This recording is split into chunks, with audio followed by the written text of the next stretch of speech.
Hello, welcome to our song. ඔන්න ඉතින් ගොඩ දවසකට පස්සේ තමයි ඔයාලව මේ හම්බ වෙන්න ආවේ. ඇත්තටම අයියා ටිකක් බිසි වුණා, මමත් අසනීප වුණා. මේ දවස්වල වෛරස් එකක් තියෙනවානේ, හැමෝම පරිස්සම් වෙන්න ඕනේ. මොකද ඒක හැදුනම හරි අමාරුයි. ඉතින් ඒක හැදලා හිටියා මටත්. අයියාත් වැඩ නිසා ගොඩාක් බිසි වුණා. ඉතින් අපි දෙන්නට ටික දවසක් ඉන්න වුණා, පොඩි බ්‍රේක් එකක් ගන්න වුණා.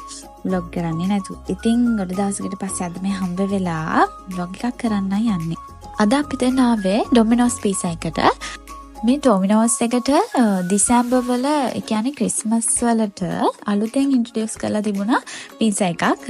අපි දෙන්නට දෙසැම්බර් හම්බ වෙන්න බැරි වුණානේ. ඇත්තට මාසෙම හම්බ වෙන්න බැරි වුණා. ඒ නිසා අපිට try කරලා බලන්නවත් බැරි වුණා. ඉතින් අද අපි ආවා ඒක try කරන්න. එහෙනම් අපි බලමු මේකේ රස කොහොමද කියලා. ඉතින් මුලින්ම අපි ඕඩර් කළේ මෙක්සිකන් චිකන් පීසා එකයි චිකන් පෙපරෝනි එකයි. හැබැයි අපි ගන්න හිතාගෙන ගියේ නම් බීෆ් පෙපරෝනි එක. ඒ වුණාට යාළගේ බීෆ් පෙපරෝනි එක ඉවර වෙලා තිබුණා. ඒ නිසා අපි චිකන් පෙපරෝනි එක ගත්තා. මොකද යාළා කිව්වා බීෆ් වෙනුවට චිකන් තියෙනවා. එතකොට ඒකේ රස විතරයි වෙනස් වෙන්නේ කියලා. මෙන්න මේ try කරන්නේ මෙක්සිකන් චිකන් පීසා එක. ඇත්තටම මේක නම් මාරම රසයි. මම හිතන්නේ මම කාපු රසම පීසා එක තමයි මේක. ඒක නම් ඔයාලට highly recommend කරන්න පුළුවන්. ඩොමිනෝස් එකට ගියාම ඔයාලා try කරලා බලන්න. ඒක හරිම රසයි ඇත්තටම. ඒ වගේම ඒකේ චීසි ගතිය හොඳටම තිබුණා. ඒකට තව එක flavors හම්බෙනවා අපිට පැකට්ස් වලට.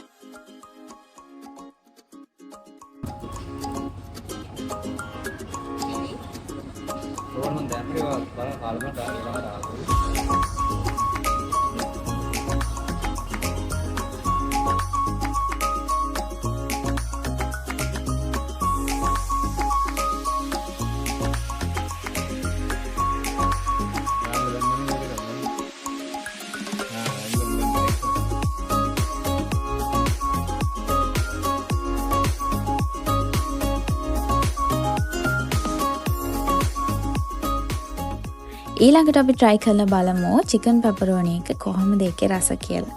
හැබැයි මෙන්න මේක නම් අර කලින් කාපු මෙක්සිකන් චිකන් පීසා එකට තරම්ම රස නැහැ.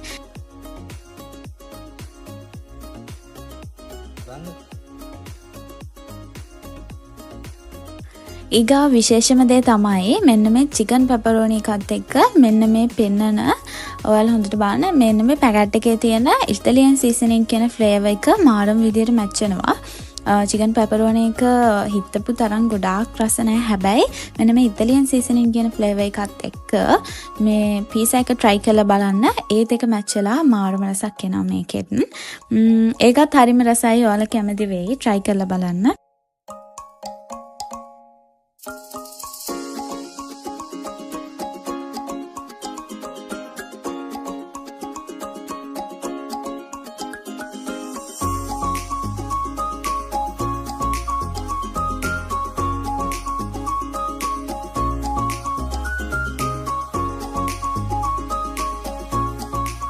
ඊළඟට අපි ඕඩර් කරගත්තා චිකන් වින්ග්ස්. ඇත්තටම සමහර වෙලාවට මම නම් චිකන් වැඩිපුර කන්න කැමති කෙනෙක් නෙමෙයි. කනවා ඒත් මේ විදිහට වැඩිපුර කන්නේ නැහැ. ආස නැහැ. හැබැයි අද try කරලා බැලුවා අයියා ගත්ත නිසාම. ඉතින් අපි බලමු ඒකේ රස කොහොමද කියලා. චිකන් වින්ග්ස් වලටත් මෙන්න මේ වගේ සෝස් එකක් හම්බ වෙනවා. මම හිතන්නේ මෙන්න මේ තිබ්බ ෆ්ලේවර්ස් වර්ග සෝස් වර්ග මාරම රසයි මේ දල් වලට ඇඩ් කරගත්තම. ඉතින් අපි බලමු මේකේ රස කොහොමද කියලා. මේ සෝස් එකත් සාමාන්‍යයෙන් පැණි රස ගතියට එහෙම තිබුණේ නැහැ. චිකන් වින්ග්ස් එක කන්න පුළුවන් විදිහට හරිම රස ෆ්ලේවර් එකකින් තමයි සෝස් එක හැදිලා තිබුණේ. try කරලා බලන්න ඕනත් සෝස් එකත් එක්ක අනිවාර්යෙන්. ගොඩක් අය සෝස් කන්න කැමති නැති අය ඉන්නවනේ.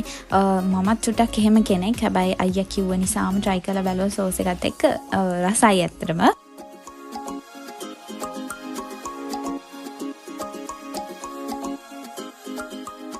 ඉතින් එහෙනම් අදට අපි ගිහින් එන්නම්.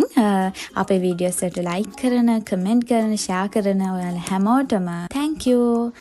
එහෙනම් ආයෙත් ඔයාලට රස කැමවල ලස්සන ලොකේෂන් වල ලස්සන වීඩියෝස් අරන් එන්න බලාපොරොත්තු වෙනවා අපි. එහෙනම් අපි ආයෙත් එනකන් ඔයාලා සතුටින් පරිස්සමෙන් ඉන්න.